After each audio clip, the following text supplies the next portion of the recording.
오늘 우리에게 주시는 하나님 말씀은 구약성경 에스겔서 2장 1절부터 7절까지의 말씀입니다. 에스겔서 2장 1절부터 7절까지의 말씀을 봉독해 드립니다. 그가 내게 이르시되 인자야 내 발로 일어서라 내가 네게 말하리라 하시며 그가 내게 말씀하실 때에 그 영이 내게 임하사 나를 일으켜 내 발로 세우시기로 내가 그 말씀하시는 자의 소리를 들으니 내게 이르시되 인자야 내가 너를 이스라엘 자손 곧 패역한 백성 나를 배반하는 자에게 보내노라. 그들과 그 조상들이 내게 범죄하여 오늘까지 이르렀나니 이 자손은 얼굴이 뻔뻔하고 마음이 굳은 자니라. 내가 너를 그들에게 보내노니 너는 그들에게 이르기를 주 여호와의 말씀이 이러하시다 하라. 그들은 패역한 족속이라. 그들이 듣든지 아니 듣든지 그들 가운데 선지자가 있음을 알지니라. 인자야 너는 비록 가시와 틸레와 함께 있으며 정갈 가운데 거주할지라도 그들을 두려워하지 말고 그들의 말을 두려워하지 말지어다. 그들은 패역한 족속이라도 그 말을 두려워하지 말며 그 얼굴을 무서워하지 말지어다. 그들은 심히 패역한 자라. 그들이 듣든지 아니 듣든지 너는 내 말로 고할지어다. 아멘. 찬양대 찬양으로 하나님께 영광을 돌립니다.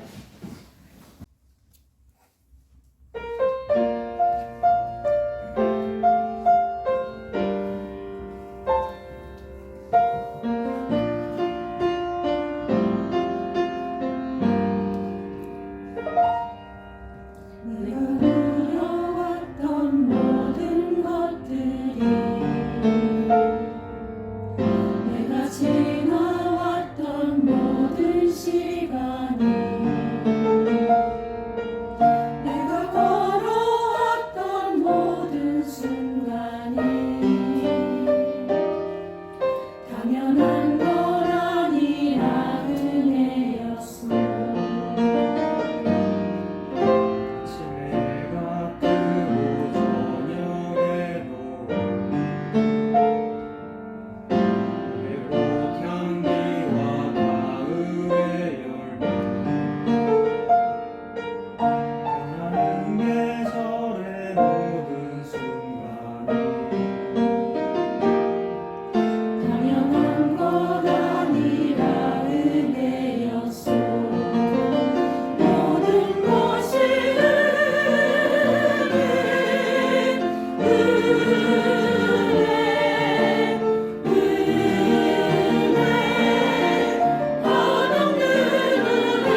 제가 좋아하는 노래라 더 은혜가 되고, 또 우리 지휘자 집사님이 몸살 감기로 인하여서 불편한 몸인데도 최선을 다하는 모습이 너무 아름답고, 또 반주자 오늘부터 새롭게 반주를 하는데 아직 혜준이가 어려서 반주하기 어려운 형편 가운데서도 이렇게 또 최선을 다하니 참으로 은혜가 되고, 또 영상 띄우는 우리 주순미 지사님은 지난 주간에 골절을 당하여서 굉장히 지금 통증이 심할 텐데, 그래도 또 운전봉사와 영상으로 이렇게 수고해 주니 또 은혜가 되고, 모든 어려운 환경과 여건 속에서도 우리 찬양대원들이 하나가 되어서 열심히 찬양으로 하나님께 영광 돌리는 모습이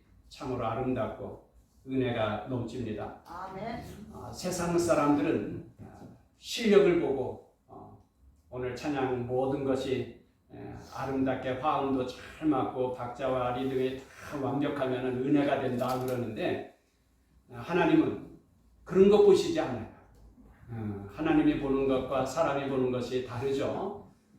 하나님은 우리가 좀 실력이 없어도 좀 부족하여도 최선을 다해서 열심히 한 것을 하나님이 기뻐하시고 영광 받으시는 것을 믿습니다. 우리 하나님이 그렇게 보시니 얼마나 감사한지 몰라요. 그러니까 이제 말씀을 통하여서도 우리가 함께 은혜를 나누겠지만은, 하나님은 우리 부족한 모습 이대로를 그대로 기뻐하셔요. 목사인 제가 부족하고 또 허물도 많지만은 그래도 열심히 하는 모습을 우리 아버지 하나님께서 기뻐하시고 영광 받으시는 줄로 믿습니다.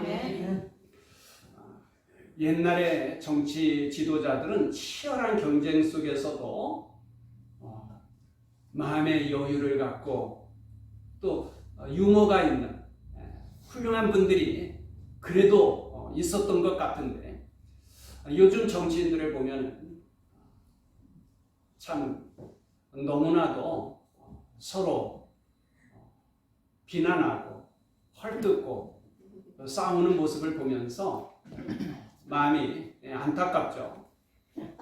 우리나라 국회의원 선거 운동하는 모습을 보아도 그렇고, 미국의 대통령들 선거 운동하는 모습을 보아도 그렇고, 보면 서로가 헐뜯고 비난하고 싸우는 모습들을 보게 돼요. 그로 인하여서 국민들도 반으로 나뉘어지게 되죠. 좌파니 우파니 진보니 보수니 그러면서 국민들이 갈라지게 되고 네 편 내 편 나뉘어지게 되고, 그러면서 상대 진영에 대하여서 미워하고 싸우는, 지도자들이 어떻게 해서든지 나라가 하나 되도록 해야 되는데 오히려 지도자들 때문에 나라가 나뉘어지고 갈라지게 되고 미워하고 싸우는 모습을 보면 참 마음이 아픕니다. 레이건 전 미국 대통령의 일화를 하나 소개하면서 말씀을 드리고자 하는데, 레이건 전 미국 대통령은 당시 73살의 늙은 나이에 공화당의 후보자가 되어서 대통령 재임의 선거를 치르게 되었어요. 미국에서는 선거를 앞두고 TV 토론이 선거 판세에 아주 크게 영향력을 끼치게 된다고 하는데, 당시에 레이건의 상대 후보자는 민주당의 먼데일이었어요. 그런데 먼저 먼데일 후보자는 56살 젊은 나이죠. 그래 포문을 열어서 공격을 합니다. 당신의 나이에 대해서 어떻게 생각합니까? 물론 먼데일 후보자는 레이건이 73살, 요즘 바이든하고 좀 비슷하잖아요. 나이도 많고 늙어서 힘있게 이 나라를 새롭게 이끌어가기가 어렵지 않느냐 하면서 이제 공격하고 싶은 거예요. 근데 이때 레이건이 저는 이번 선거에서 나이를 가지고 문제 삼지 않기로 했습니다. 그러는 거예요. 아유, 뭔데 이리 보니까 이 비겁하게 내 질문에 대해서 도피하는 것 같이 느껴지는 거죠. 그래서 뭔데 이리 다시 묻습니다. 그게 무슨 뜻이요? 그러자 레이건이 말하죠. 저는 이번 선거에서 당신이 너무 젊고 경험이 없다는 것을 문제 삼지 않으려고 하는 것이요.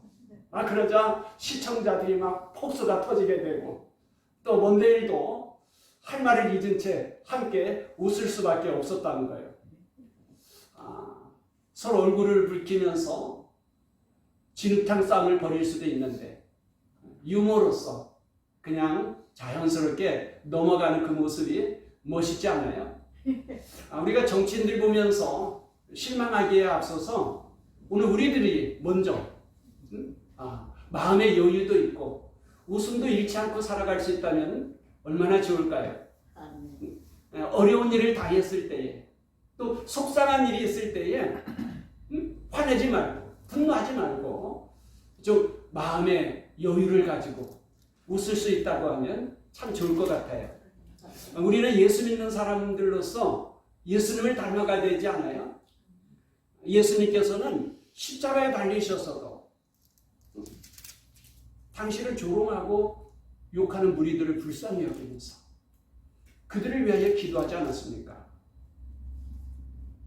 오늘 우리의 마음도 그러한 너그러움이 있고 상대방을 이해하고 사랑할 수 있으면 좋을 것 같아요. 오늘 본문에 나오는 에스겔은 지금으로부터 약 2600년 전에 굉장히 오래됐죠. 이스라엘의 남유다 제사장 가문에서 태어났어요. 그런데 이 유다가 바벨론 제국에 멸망하면서 많은 귀족들이 포로로 끌려가게 되는데 에스겔도 포로로 끌려가게 되었죠. 그의 나이 30세 때에, 그러니까 유다가 망하지 않았으면 제사장이 되는 그 나이에 하나님이 에스겔을 선지자로 부르셔서 말씀을 하십니다. 1절 말씀인데 다시 한번 읽어보십시다. 1절 말씀 시작. 그가 내게 이르시되 인자야 내 발로 일어서라 내가 네게 말하리라 하시니 아멘. 아멘. 하나님께서 에스겔을 부르셔서 내 발로 일어서라 말씀을 하셔요. 이에 에스겔이 하나님의 말씀을 따라서 일어서서 하나님의 말씀을 듣죠. 우리 복음성가 가운데 이런 노래 있잖아요. 주님 말씀하시면 내가 나가리라. 주님 뜻이 아니면 내가 멈춰서리다. 나의 가고 서는 것 주님 뜻에 있으니 오 주님 나를 이끄소서. 할렐루야. 주님 말씀하시면 내가 가겠습니다.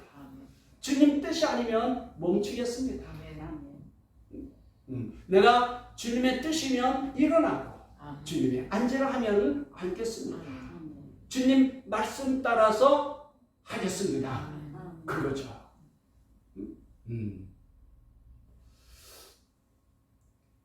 유교에서는 여자들에게 삼종 여지도를 가르쳐요.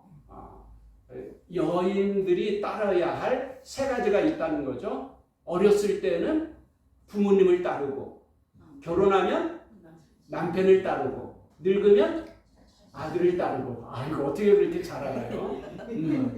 그런데 여성분들 뿐만이 아니라 사람 누구나 다 태어나서 죽을 때까지 무엇인가를 따라 살게 돼 있어요.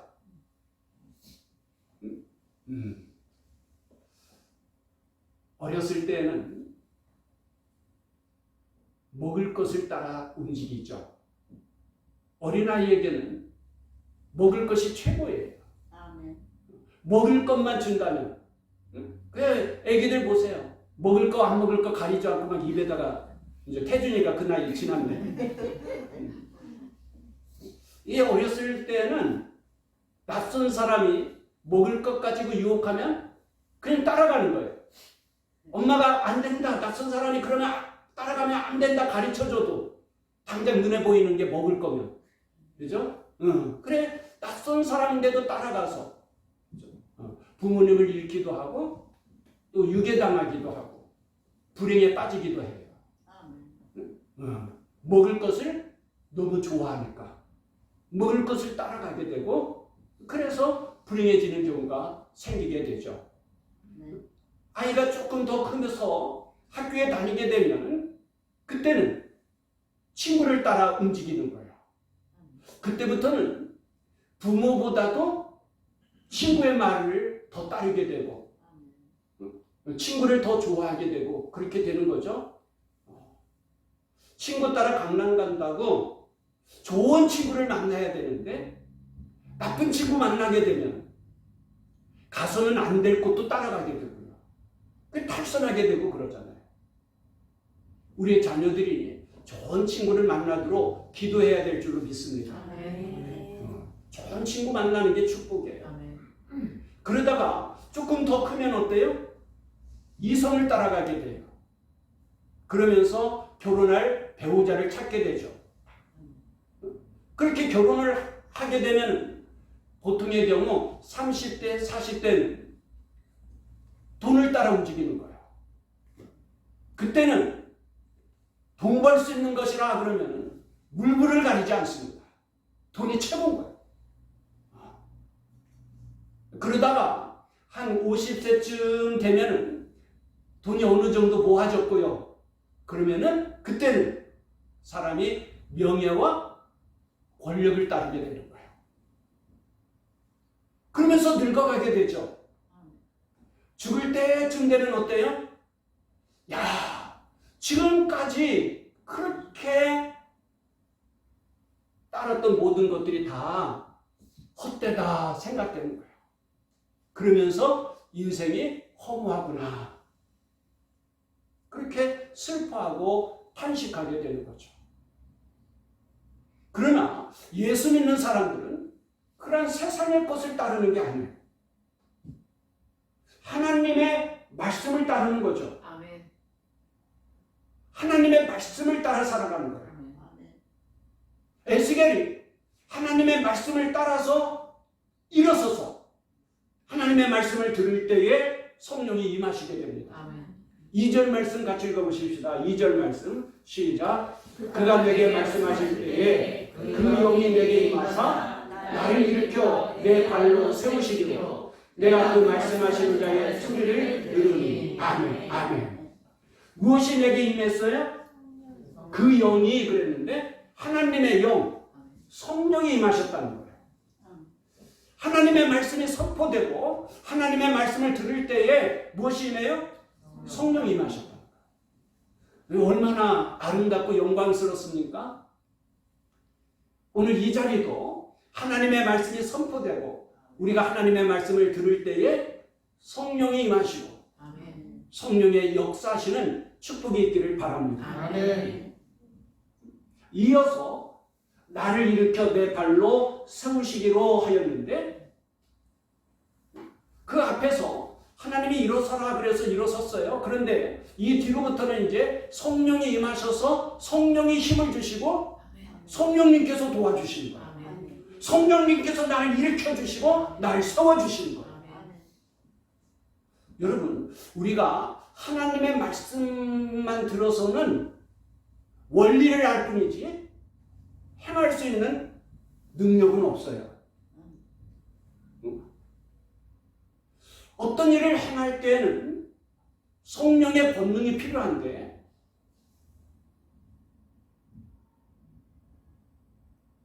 성령의 권능이 없으면 하나님의 일을 감당할 수 없게 되는 거예요.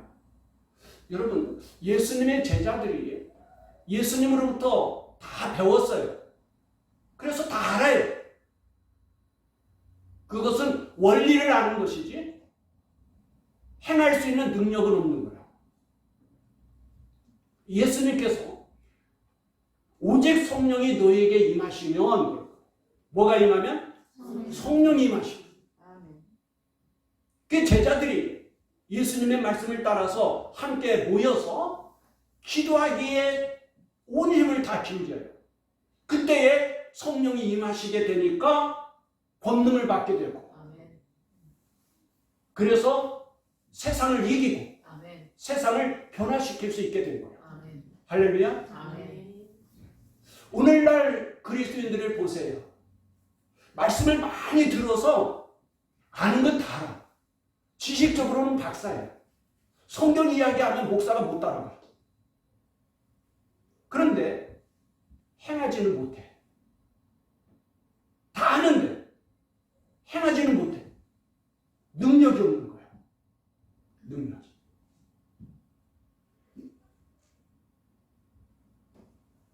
성령님께서 일으켜 세우시더니 오늘 우리가 성령의 능력을 사모하고 아멘. 성령의 능력 얻기 위하여 기도할 수 있기를 바랍니다. 아멘. 성령님께서 이렇게 일으켜 세우시더니 세상으로 보내시는 거예요. 3절 말씀을 같이 읽으십시다. 3절 말씀 시작. 내게 이르시되 인자야 내가 너를 이스라엘 자손 곧 패역한 백성 나를 배반한 자에게 보내노라. 그들과 그 조상들이 내게 범죄하여 오늘까지 이르렀나니. 아멘. 아멘. 여러분 하나님께서 왜 에스겔을 부르시고 에스겔에게 말씀하시고 에스겔에게 성령이 임하셨습니까? 왜? 세상에 보내시기 위해서요. 세상에 보내기 위해서. 생각의 크기가 사람의 크기라고 하지 않습니까? 사고방식이 아주 중요한데요. 인류의 사고방식을 크게 둘로 구분해요. 히브리인들의 사고방식과 헬라인의 사고방식이에요. 히브리인의 사고방식은 언제나 어떠한 상황이나 어떠한 일이 있을 때에 왜라고 하는 질문을 던집니다. 왜? 예를 들어서 왜 살아야 하는가?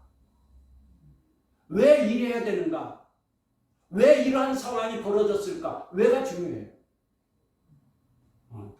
그래서 히브리인들은 이유와 목적이 중요합니다. 그 대답은 어디에 있느냐면 항상 하나님께 있다는 거예요. 하나님을 위해서. 왜 살아야 되는가? 하나님을 위해서. 왜 먹고 마셔야 되는가? 하나님을 위해서. 왜 이 일을 해야 되는가? 하나님을 위해서. 항상 초점이 어디에 맞춰져 있느냐면은 하나님께 맞춰져 있어. 그런데 헬라인들은 같은 상황에서 어떻게라는 질문을 던져요. 어떻게 이 일을 할 수 있는가? 어떻게 성공할 수 있는가? 어떻게 돈을 벌 수 있는가? 언제나 방법이 중요하죠.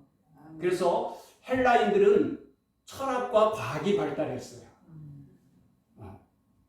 하나님께서 에스겔을 불러서 말씀을 하시고 성령이 그에게 임하셨는데 왜? 이유가 뭐예요? 목적이 뭐예요? 보내시기 위한 거예요. 보내기 위해서. 여러분, 하나님께서 왜 나를 부르셨어요?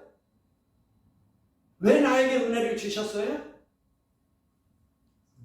그 목적이 뭐예요? 많은 사람들이 말씀을 통해서 은혜 받기를 사모해요. 그런데 정작 은혜를 받으면은 할 일이 없어. 응? 은혜 받았는데, 은혜 받았다고 하면서도 왜 하나님이 나에게 이 은혜를 주셨는지 생각하지를 않는 거야. 응? 마치 고인물처럼 내가 은혜 받은 것으로 만족하고 그것으로 충분하다고 생각하다 보니까 은혜가 그냥 내 안에 고여버려요. 썩는 거죠. 헛되게 되는 거예요. 중요한 것은 뭐예요? 하나님이 왜 나에게 이 말씀을 주시고 하나님이 왜 나에게 의의 은혜를 주셨는가? 여러분, 주님께서 왜 제자들을 부르셨죠? 왜 제자들을 훈련하시고 양육하셨죠? 보내기 위해서잖아요. 세상에 보내기 위해서. 할렐루야? 아멘. 세상으로 가라는 거예요. 오늘도 주님께서 왜 나를 부르셨어요? 그 목적이 뭐예요? 우리가 지상명령을 잊어버리면 안 되죠. 주님의 가장 큰 명령인데 뭐예요? 너희는 가서 그렇죠? 너희는 가서 모든 민족을 내 제자로 삼아. 가는 거예요. 삶의 현장으로 가야 되는 거예요. 삶의 현장이 나의 사역지, 나의 선교의 현장인 것을 믿습니다. 아멘. 근데 여러분, 에스겔이 가서 하나님의 말씀을 전해야 되는데 그 하나님의 말씀이 이러하다라고 전해야 될 대상자들이 어떤 사람들입니까? 병법에서는 지피지기면 백전백승이라고 하기도 하고 백전불태라고도 하는데 아무튼 적을 알고 나를 알아야 전쟁에서 이길 수 있고 위험한 일을 당하지 않을 수 있는 거예요. 그러면 하나님도 우리를 보내실 때에 그 상대방이 어떤 사람들인지 가르쳐주고 싶겠죠. 내가 가서 하나님의 말씀을 가르치고 복음을 전해야 될 그 사람들이 어떤 사람들인가? 하나님 그거 가르쳐주려고. 얼마나 중요한지 하나님이 반복해서 강조해서 가르쳐 주셔요. 3절에는 패역한 백성이라고 하고 나를 배반하는 자에게 보내노라. 또 4절은 뭐라고 말씀하시요? 4절 같이 읽어볼까요? 4절 시작. 이 자손은 얼굴이 뻔뻔하고 마음이 굳은 자들아 내가 너를 그들에게 보내느니 너는 그들에게 이르기를 주 여호와의 말씀이 유효하시다 하라. 아멘. 누구에게 보내요? 그 사람들이 어떤 사람들이야? 얼굴이 마음이 세상. 5절에는 그들은 패악한 족속이래. 그들에게 보내는 거예요. 여러분, 오늘도 우리가 가서 하나님의 말씀을 가르치고 복음을 전해야 될 사람들의 형편이 어떠해요? 그들의 어떤 사람들이에요? 우리처럼 순하고 우리처럼 하나님의 말씀을 사모하는 자들입니까? 얼굴이 뻔뻔하고 마음이 굳은 자들이라. 그들이 착하고 겸손한 사람들이에요? 아니에요. 그들은 교만하여서 마음이 강팍한 사람들이야. 오죽하면 하나님도 그들이 말씀을 들을 거라고 기대도 안 해요. 하나님도 기대하지 않는데 7절 말씀 같이 읽어볼까요? 7절 말씀 시작. 그들은 심히 패역한 자라. 그들이 듣든지 아니 듣든지 너는 아멘. 그들이 듣든지 아니 듣든지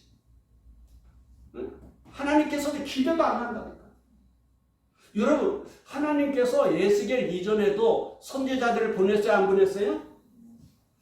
그럴 때 많이 보냈다라고 그러라니까. 한두 명 보낸 게 아니야.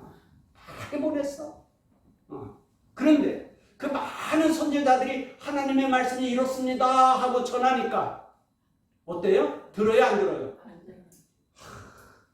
안 들어. 도저히 듣지도 않아. 근데 하나님은 또다시 에스겔을 그들에게 보내는 거야. 그들에게 가서 하나님의 말씀이 이러하다 하고 전하라는 거야. 그들이 듣든지 아니 듣든지 그것은 에스겔의 책임이 아니에요. 사실 우리가 하나님께서 가서 전하라 해서 가서 전하는데 그 사람들이 하나님의 말씀이라고 들어요? 안 들어요? 안 들어. 뻔해. 그죠? 뻔해. 그래서 가기 싫은 거야. 그런데도 하나님은 가라, 가지 마라. 가라. 우리는 가서 전해야 뻔한 거야. 그래서 속단하고, 결론을 속단하고, 가야 뻔합니다. 그리고 뭐 빙계 대면서 안 가고 싶죠. 근데 하나님은 결과를 묻는 게 아니라 순종을 묻는 거야. 가라 했으니까 네가 가라. 전하라 했으니까 전하라는 거야. 근데 우리는 결과를 생각하면서 싫어요 그러거든. 아들이 간증을 하면서 이런 간증을 하더라고요. 아들이 그 행정학을 전공을 했는데 그 당시에 국어 공무원 시험도 굉장히 어려웠어요. 근데 이 아이는 7급 인사과에 이렇게 시험을 치러가지고 인사혁신처 가는 게 목표인 거야. 근데 그것도 어려운데 뭐 7급 이게 되겠어요? 그러니까 못 들으려면은 쳐다도 안 보려고 했던 거야. 근데 어느 날 하나님의 말씀을 들으면서 하나님의 능력과 축복을 내 생각이나 경험으로 제한하면 안 된다라는 말씀에 은혜를 받았는가 봐요. 그래가지고 7급 인사과 시험을 준비를 하는 거야. 우리는 보통 결과가 뻔하면 시도도 해보지 않고 그냥 포기해버리잖아요. 하나님은 결과를 원하시는 것이 아니라니까요. 우리는 결과 때문에 주눅에 들게 되고 결과 때문에 실망하고 결과 때문에 포기하게 되는데 하나님은 우리에게 결과를 요구하는 게 아니에요. 전도도 마찬가지입니다. 내가 전도해서 좋은 결과가 있으면 얼마나 좋겠어요? 물론 우리가 좋은 결과를 얻기 위해서 기도하죠. 그러나 여러분 우리가 잊어버리면 안 돼요. 결과는 내 영역이 아니에요. 결과는 내 영역이에요. 하나님은 오히려 그들이 안 들을 거라고 뻔하다고 말씀을 하셔요. 그들이 듣든지 아니 듣든지 그들은 패악한 족속이라 안 들을 게 뻔해. 그런데도 하나님은 가라고 하셔. 그렇습니다. 우리는 결과와 상관없이 하나님께서 가라 하니까 가는 거고 하나님께서 전하라 하니까 전하는 거예요. 할렐루야. 아멘. 말씀에 순종하는 것이 결과보다 우선입니다. 말씀에 순종하는 것이 결과보다 더 중요한 거예요. 아멘. 여러분, 하나님께서 우리에게 결과를 요구하시지 않는 것이 얼마나 다행이고 얼마나 감사한 일입니까? 만일에 하나님께서 결과도 네가 책임져 그러면 어쩔 뻔했어요. 우리가 언젠가 하나님 앞에 서게 될 터인데 야, 너는 왜 네 가족도 구원하지 못했냐? 결과를 물으신다면 어떻게 하겠어요? 야, 너는 왜 네 직장인 동료도 구원하지 못했냐? 네 옆자리에서 일하는데 그렇게 물으신다면 어떻게 하겠어요? 근데 성경을 보면은 하나님은 언제나 우리에게 결과를 묻지 않으셔요. 오히려 성경을 보면은 우리가 생각하고 계획할지라도 그 일을 이루시는 분은 여호와시라는 거예요. 하나님이시. 언제나 그 일을 이루시는 분은 성취하시는 분은 하나님이신 것을 믿습니다. 결과는 내 영역이 아니라 하나님의 영역이에요.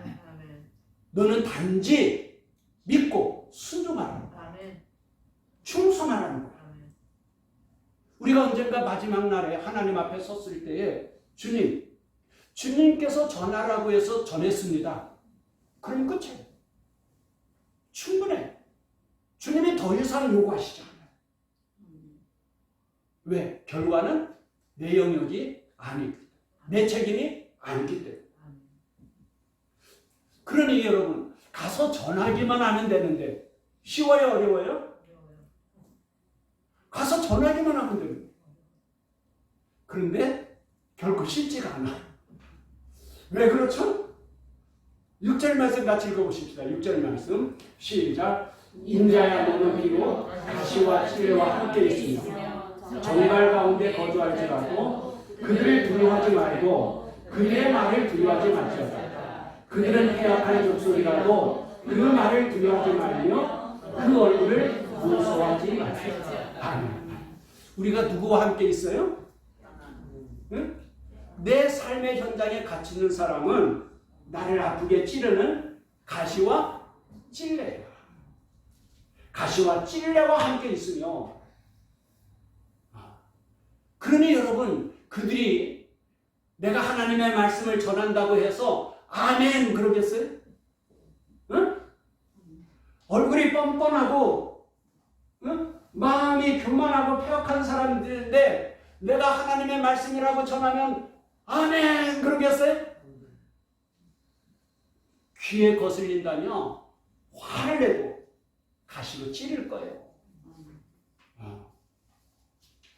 내가 복음을 전하면 고맙다고 대접하기는커녕 오히려 시끄럽다고 박해를 할 거예요.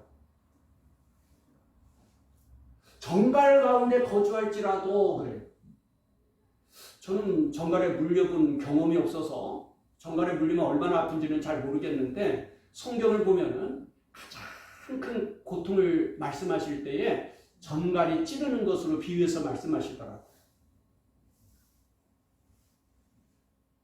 고통이 얼마나 큰지. 그 정갈 가운데 함께 거주한다는 거예요. 응? 이러한 고통을 당해도 가서 전해야 된다는 거예요. 고난을 각오하라는 말씀이죠. 선지자들이 하나같이 하나님의 말씀이라고 전하면서 고난을 당해요. 고통을 당해요. 하나님의 말씀이라고 심판을 경고하지만은 회개하기는커녕 오히려 선지자들을 잡아서 매로 때리고 옥에 가두고 심지어는 죽이기까지 하는 거예요. 여러분, 우리 주님께서도 예루살렘의 무리들에 대하여서 뭐라고 말씀하셔요? 예루살렘아, 예루살렘, 선지자들을 죽이고 내게 파송된 자를 돌로 치는 자요, 탄식을 하시고. 그런데 하나님은 왜 그런 사람들에게 가서 하나님의 말씀을 전하고 복음을 전하라고 합니까? 그들이 듣지도 않는데, 뻔한데 오히려 가시를 찌르고 박해하는 거예요. 왜 하나님이 우리를 가라고 하셔요? 쓸데없이 가시와 찔레 찌르는 아픔을 당하고 정갈에 물리는 고통을 당하라고 그렇게 우리를 보낼까요? 그럴 턱이 없겠죠. 그럴 리가 있겠습니까? 첫째는 반드시 하나님께서 함께 가신다는 거예요. 할렐루야. 할렐루야. 아멘. 여러분, 오늘 본문도 두려워하지 말라는 말씀을 얼마나 반복해서 하는지 6절만 보아도 그들을 두려워하지 말고 그들의 말을 두려워하지 말지어다. 그들은 폐악한 족속이라도 그 말을 두려워하지 말며 그 얼굴을 무서워하지 말지어다. 여러분, 하나님께서 두려워하지 말라고 말씀하실 때는 언제나 전제가 있어요. 두렵고 무서울 수밖에 없는 상황에서 하나님이 두려워하지 말고 무서워하지 말래. 그건 뭐를 전제로 합니까? 하나님이 내가 너와 함께 한다는 거예요. 그러니까 두려워하지 말고 무서워하지 말라는 거예요. 하나님이 오늘 말씀 가운데서도 성령이 임하셔서 도와주시잖아요.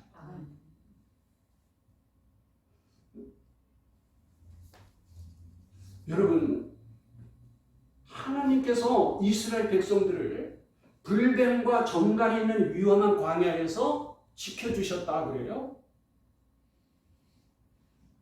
하나님은 불뱀이 있고 전갈이 있는 곳에 홀로 가라고 하시는 분이 아니에요. 거기 가면 어떻게 돼? 하나님이 그렇게 안 하셔. 하나님은 위험한 곳에 우리를 홀로 보내는데, 여러분 자녀들을 위험한 곳에 그냥 가라 그래? 그럴 리가 있어요? 언제나 전제되는 게 뭐예요? 내가 너와 함께 한다는 거예요. 오늘 말씀에도 예수겔이 성령과 함께 하시잖아요. 주님께서 뭐라고 말씀하세요? 내가 땅끝까지 너희와 항상 함께 있으리라. 보내실 때는 전능하신 하나님이 나와 함께 하시는 거예요. 할렐루야. 할렐루야. 그래서 두려워하지 말라는 거예요. 둘째로는 반드시 하나님께서 보답하신다는 거예요. 하나님께서 칭찬과 상을 주신다는 거예요. 고린도후서 4장 17절에 우리가 잠시 받는 환난에 경한 것이 지극히 크고 영원한 영광에 중한 것을 우리에게 이루게 함이니. 우리가 이 땅에서 환난 당할 때요, 이게 잠시입니까? 오래입니까? 굉장히 지루해요. 작은 거예요? 큰 거예요?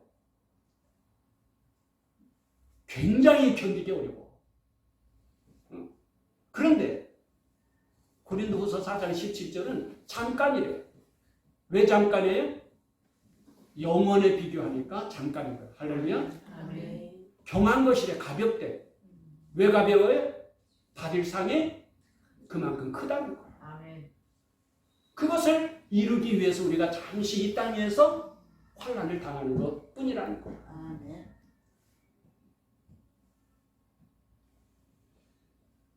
우리가 이 땅에서 주를 위해서 당하는 고난은 분명히 주님의 칭찬이 있고 상이 있는 것을 믿습니다. 그래서 주님께서도 환난 당할 때, 너희를 핍박할 때 슬퍼하라고 그래요? 기뻐하라고 그래요? 왜 기뻐하라고 그래요? 하늘에서 받을 상이 크다라고 그래요. 우리에게 맡겨주신 사명에 죽도록 충성하며 생명의 멸류관 주실 것을 믿습니다. 주님의 고난에 동참하며 주님의 영광에도 동참하게 될 것을 믿습니다. 마지막으로 수수께끼 하나 낼 텐데 한번 맞춰보세요. 여러분, 인삼을 캘 때에 언제 캐는 것이 가장 좋을까요? 인삼 캘 때에 언제 캐는 가장 좋을까요? 6년근이 좋다고 하더라고요. 6년근이. 근데 이제 문제예요. 여러분, 산삼은 언제 캐면 가장 좋을까요? 그래요. 즉시 캐래. 왜? 다른 사람이 캐가고 그만이잖아. 그래서 산삼 발견하면 즉시 캐라는 거야. 여러분, 우리가 즉시 해야 될 것이 또 있어요. 하나님께서 말씀하셨으면 즉시 순종해야 돼요. 오늘 당장 여러분들의 삶의 현장에서 하나님의 말씀을 가르치기를 힘쓰세요. 오늘 당장 주님께서 보내시는 그 삶의 현장에서 복음 전하는데 힘쓰시기를 바랍니다. 복음의 사명에 충성함으로써 우리 주님께서 주시는 칭찬과 상을 받고 우리 주님의 영광에 동참하는 믿음의 승리자가 되기를 주님의 이름으로 축원합니다. 기도하십시오. 주님 감사합니다. 우리를 먼저 부르시고 우리에게 말씀을 주시고 성령이 임하시는 것은 우리에게 사명이 있기 때문인 것을 믿습니다. 우리 주님께서 보내주신 그 삶의 현장에서 하나님의 말씀을 가르치고 복음 전하는 일에 힘쓰게 하여 주옵소서. 거기에 많은 고통과 고난이 있다 할지라도 실망하거나 낙심하지 않게 하여 주시고 나와 함께 하시는 주님을 바라보게 하여 주옵시고 주님께서 약속하신 칭찬과 상을 멸류관을 소망 가운데 바라보며 기뻐하게 하여 주옵소서. 아멘. 우리를 통하여 하나님의 뜻이 이 땅에 이루어지고 하나님의 나라가 확장되게 하여 주옵소서. 예수님의 이름으로 기도합니다. 아멘. 아멘.